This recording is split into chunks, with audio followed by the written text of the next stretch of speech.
Welcome back to Recipes Kept, part of the Story Keeper, where I share old recipes from estate sale finds or old recipe books or my grandmother's recipe tin with you. Today we are making golden cornbread. This is a recipe that my grandma kept from her mom, my great-grandmother, in August of 1982. This recipe card has been very well loved and quite used. Once again, the instructions are pretty sparse, but I like to think that they're utilitarian. They tell us exactly what we need to know and absolutely nothing more. So for this recipe, it's very similar to other cornbread recipes that I've made before. It's got flour, salt, baking powder, sugar, cornmeal, of course, an egg, milk, and then the only ingredient that I haven't used before is shortening. And I've actually never used shortening in anything that I've cooked with before. I always just use oil or butter, never shortening of any kind. So for this recipe today, I got vegetable shortening, and we're going to learn together how that works and how that affects the recipe.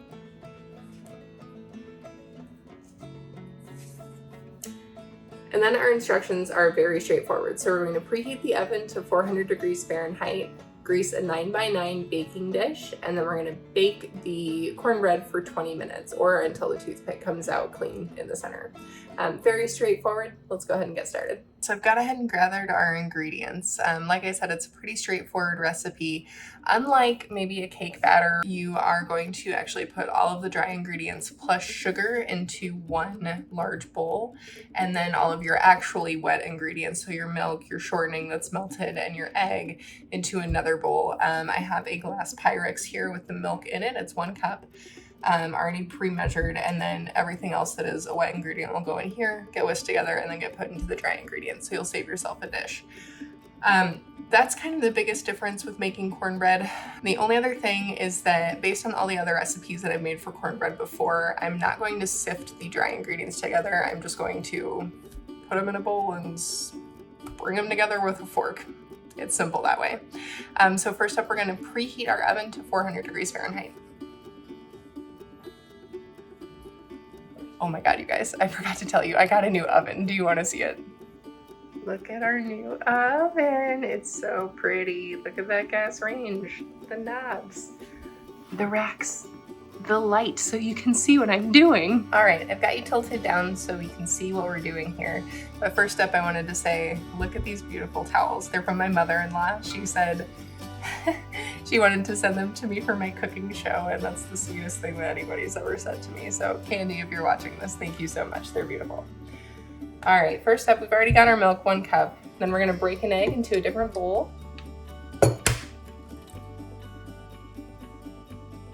Just in case there's anything icky.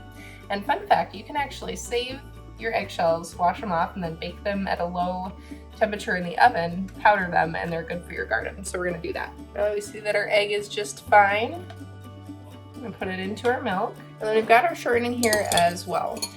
So this is melted shortening. It's a little bit warm still, so we're gonna pour it in very, very slowly while we're whisking, just so that we don't ruin our milk and eggs. We don't wanna curdle it.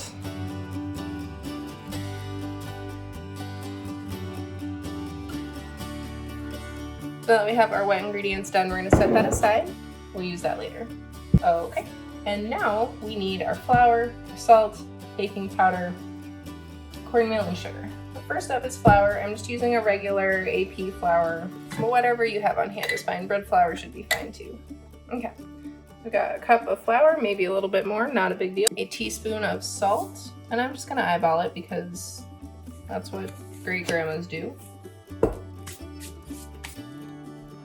5 teaspoons of baking powder. This one I'm not gonna eyeball. So 5 teaspoons is gonna be a tablespoon and 2 teaspoons, which is a lot. All right. That's what it says.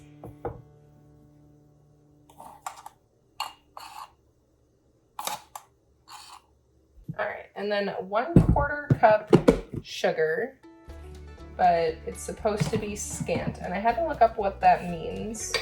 So it means a little bit less than. Now, if it's a scant cup, it's about 1 to 2 tablespoons less than that.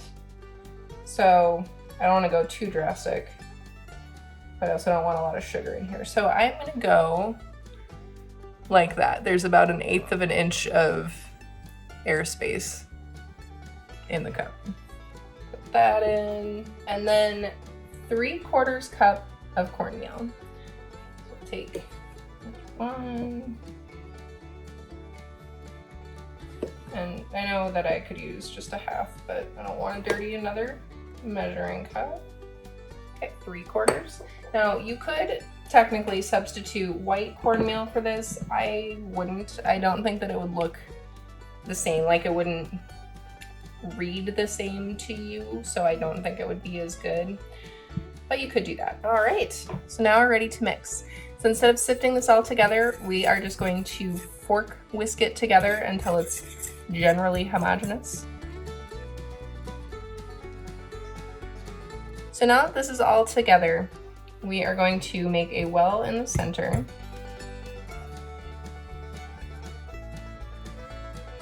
And now that we have a well in the center, we're gonna pour in our wet ingredients.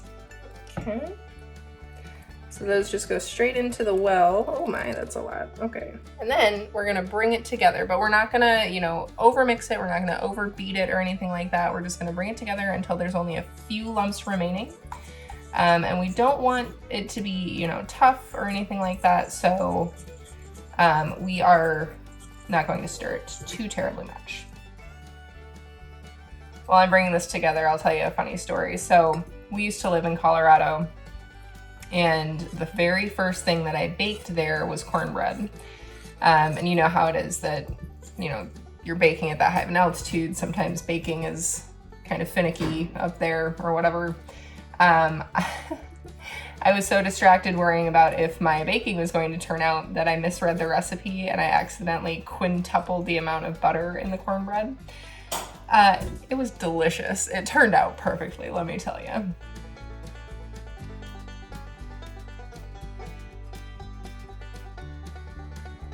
So now this is ready. It's all completely together without, too terribly many lumps. This is perfect, and we're gonna go ahead and put it in our pan. Now this is a 9x9 Pyrex.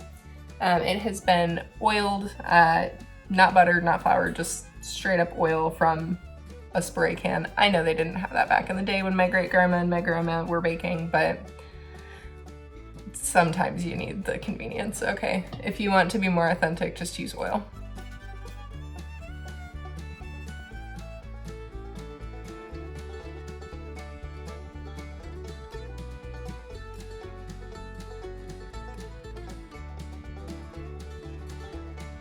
So give it a little jiggle just to kind of even out the top. Then we are going to bake it in the oven at 400 degrees for 20 minutes or until a toothpick inserted into the center comes out clean.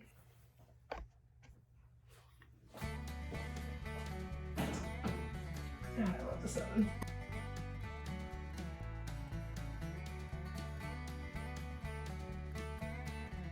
I love my oven so much. It has a timer and everything. I'll see you back here in 20 minutes. There she is. Look at this beautiful cornbread. It is very hot. So I'm going to let it sit and cool for a little bit. Then we'll run a butter knife around the edge and cut out a piece to split with Phil. All right, let's go ahead and get into this. We're gonna run our butter knife around the edges just to release it from the pan. It shouldn't be an issue because we oiled the pan before we put it in the oven, so hopefully everything comes away from the sides fine. I'm not worried about it. But then let's cut out a piece and see how it tastes.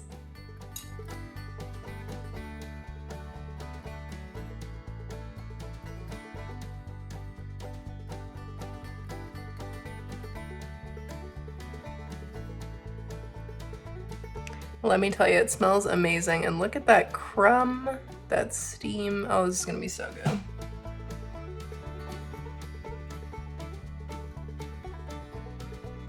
I'm so excited. This is going to be so good.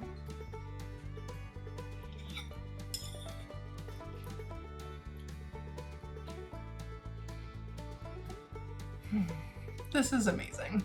I love cornbread. It's so wholesome and so filling. It can be served with any cold weather meal, and that's very on brand for my family. My grandmother, my great-grandmother both lived in Iowa. I grew up in Iowa, and this is just something that you would have with chili or beef stew to keep you warm on those really cold Iowa nights. I recommend this recipe 10 out of 10 stars. It's so good. Let me know if you make this recipe. I would love to see it. And let me know if you have any questions in the comments. I'd be happy to help out. Thanks for joining me on Recipes Kept. Have a great day.